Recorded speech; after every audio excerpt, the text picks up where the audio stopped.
Introduction to Flowcharts. When you try to explain a process to another person, sometimes words are not enough. Even if you talk a lot, the other person may still feel confused.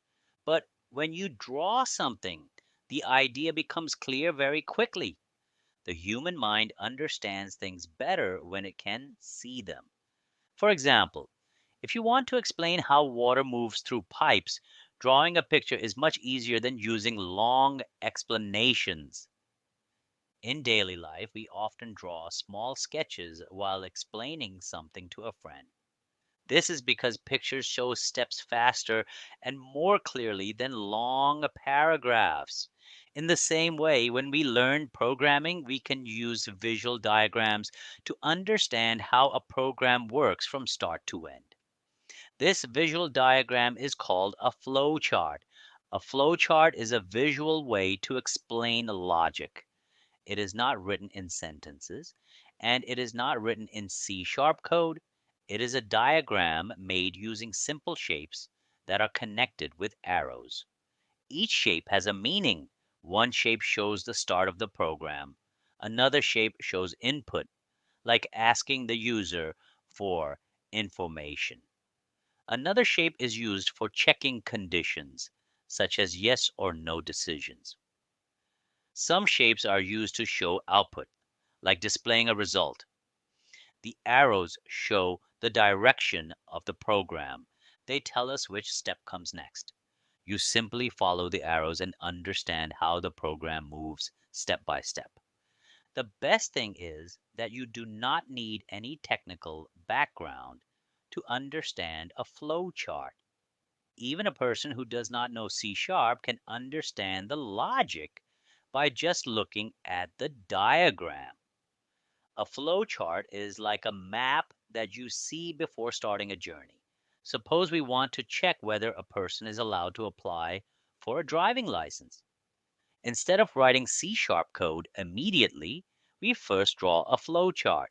The flow chart begins with a start shape, then it moves to a step where the user is asked to enter their age. After that, we draw a decision shape that asks a question. Is the age 18 or above?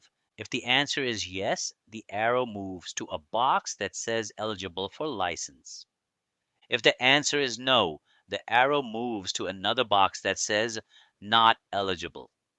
Finally, both paths come together and move to the end shape. Even without knowing C#, a person can easily understand this logic just by looking at the flowchart.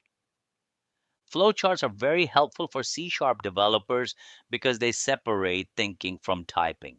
Many learners make mistakes not because C# is hard, but because their thinking is not clear. A flowchart forces the mind to organize steps in the correct order.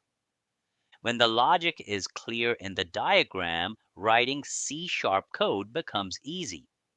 It feels like you are simply converting each shape into a line of code. If you ever forget what comes next while coding, the flowchart helps you remember. A flowchart also gives you a complete top-level view of your program. You can see the whole logic on one page instead of searching through code. Another big benefit of flowcharts is communication. If you want to explain your program to a teammate, code alone can be confusing. But when you show a flowchart, they understand the program very quickly. Flowcharts reduce confusion and build confidence. They clearly show how the program moves from start to finish, step by step. So, the main purpose of a flowchart is very simple. It visually shows how a program flows from the beginning to the end in a clear, organized, and easy to understand way.